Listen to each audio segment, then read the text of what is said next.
En ese momento les vamos a presentar lo que es la entrevista de la asignatura Ecología y Medicina Social.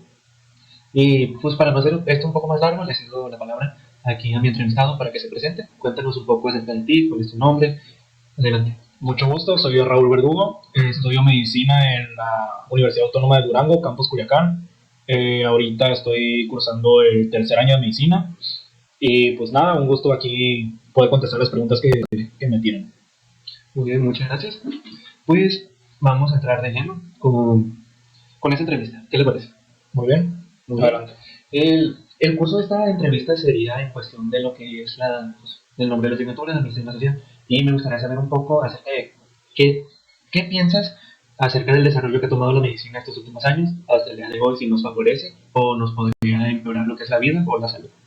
Ok, como toda ciencia siempre se sigue desarrollando, sigue avanzando y medicina no es la excepción. Todos los años se encuentran nuevos métodos, nuevas prácticas, nuevos instrumentos para poder nosotros apoyarnos en ellos, para poder ayudar a todos los pacientes que nos lleguen. Muy bien. Y relacionado con esto, ¿crees que este avance ha ayudado a lo que es el servicio médico privado, el servicio médico público? ¿Cuál crees que es el mejor servicio en cuestión para los pacientes?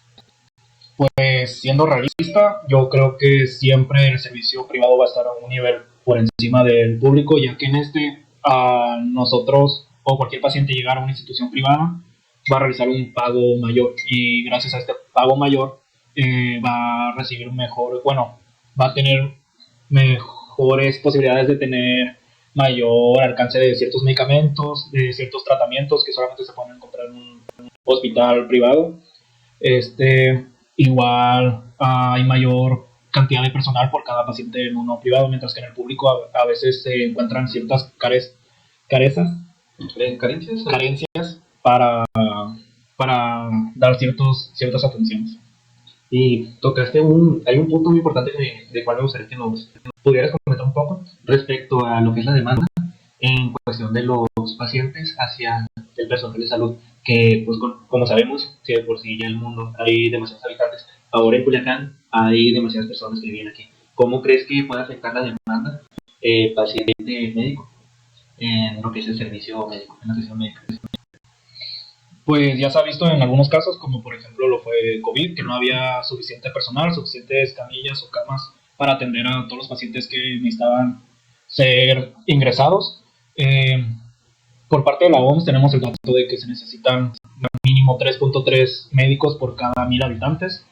Ahorita en el año pasado se registraron 2.2 en un aproximado a nivel México, pero esto varía por nivel estado.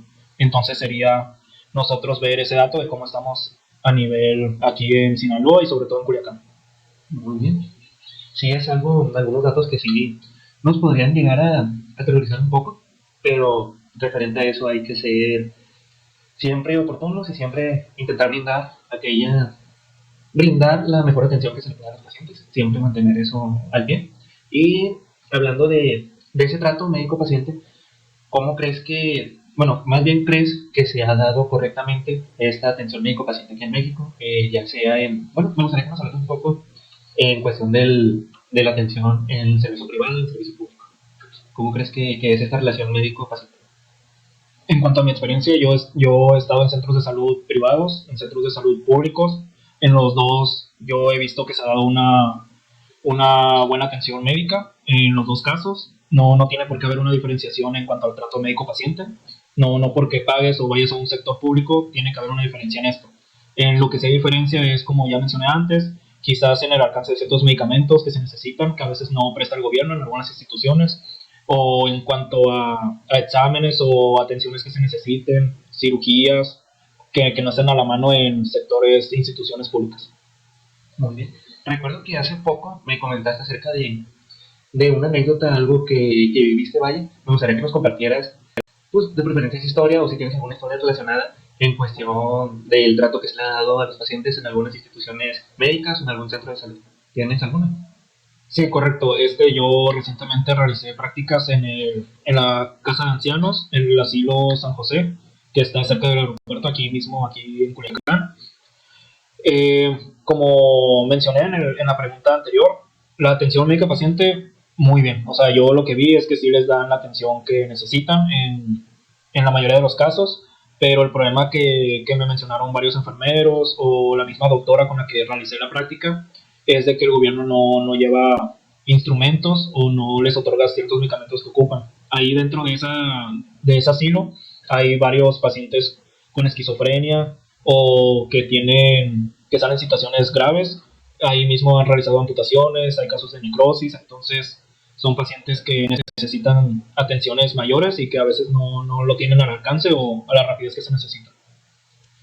¿Y cómo piensas tú que esto se podría llegar a mejorar? La atención médica hacia las personas, hacia estos pacientes que la necesitan. Ya como tal es más una necesidad que otra cosa.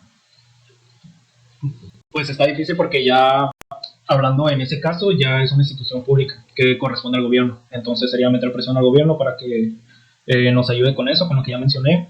Y en otro ejemplo también sería de solicitar más personal de salud porque en la última práctica que realicé en ese centro de salud había 80 ancianos y solamente 4 enfermeros y una doctora, que no está todos los días de la semana. Entonces son muy pocos para toda la cantidad de pacientes que tienen ahí, los cuales todos en su gran mayoría necesitan atención todo el día. Cambiando un poco de curso a esta entrevista, pero siguiendo el tema, hablando un poco de lo que son las campañas de vacunación, como mencionaste anteriormente en el caso del COVID, que había mucha demanda en cuestión de los pacientes, de las personas hacia el personal de salud. ¿Cuál crees que podría ser algún método para poder mejorar estas campañas para que sean más adecuadas hacia las personas?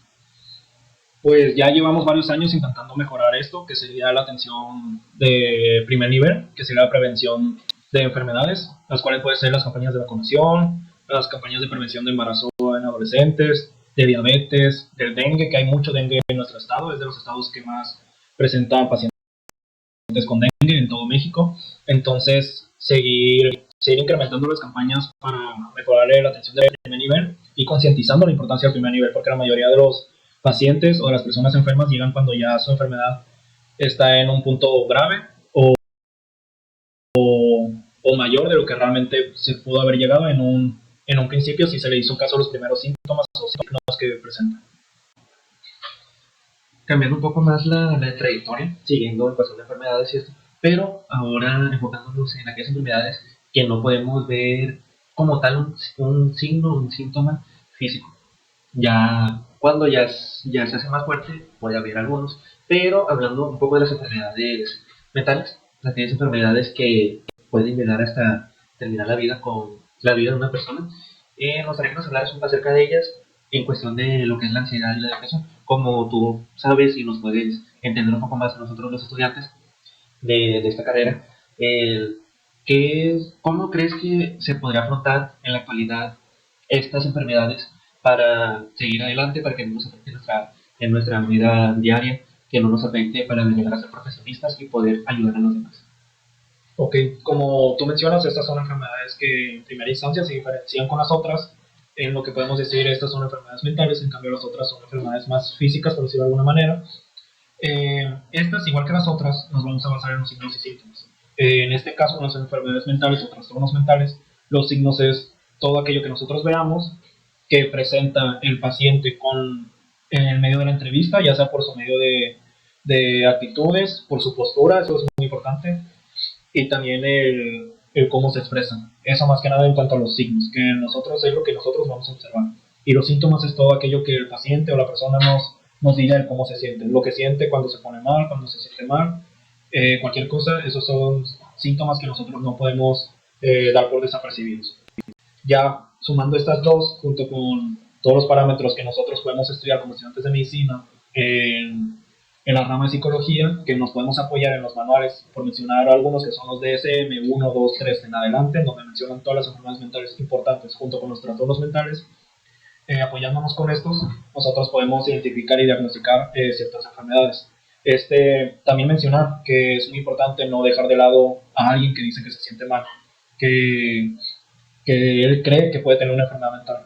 ¿Por qué? Porque si lo dices por algo, y como todas las enfermedades, nos perjudican de alguna manera. Hasta las enfermedades mentales nosotros hemos observado que pueden ayudar a perjudicar físicamente a una persona para que se agrave y presente otras enfermedades sumando a esta como puede ser ansiedad y depresión. muy cierto lo que nos acaba de decir, de comentar. Y ya para finalizar esta entrevista, me gustaría que nos dejaran algún mensaje que nos pueda servir tanto en nuestra vida diaria, así como en nuestra vida profe- profesionista. Vaya. Ok, para nosotros, más que nada, no es aprovechar ninguna oportunidad como estudiante. Si nosotros, algún doctor o algún docente se acerca y nos da la opción de ir a algún centro de salud, recibir prácticas en lo que sea, siempre tomarlo, siempre se aprende algo nuevo. Y en lo demás, concluyendo con todas las preguntas que me hiciste, podemos mencionar y recapitular la importancia de promocionar el primer nivel de salud, porque podemos eh, hacer que muchas personas no lleguen a la gravedad de muchas enfermedades que se presentan, por el ejemplo del dengue, prevenir el dengue, prevenir muchas enfermedades que se dan innecesariamente, por esto mismo de la falta de cultura hacia la prevención de la salud. Por su parte, me imagino que ya sería todo, por mi parte igual. Así que muchas gracias por acompañarnos aquí, por responder mis preguntas y gracias también a ustedes por prestarnos de su tiempo para podernos escuchar lo que es nuestra presentación, mi presentación. Así que muchas gracias, compañeros y docentes, con su permiso. Gracias.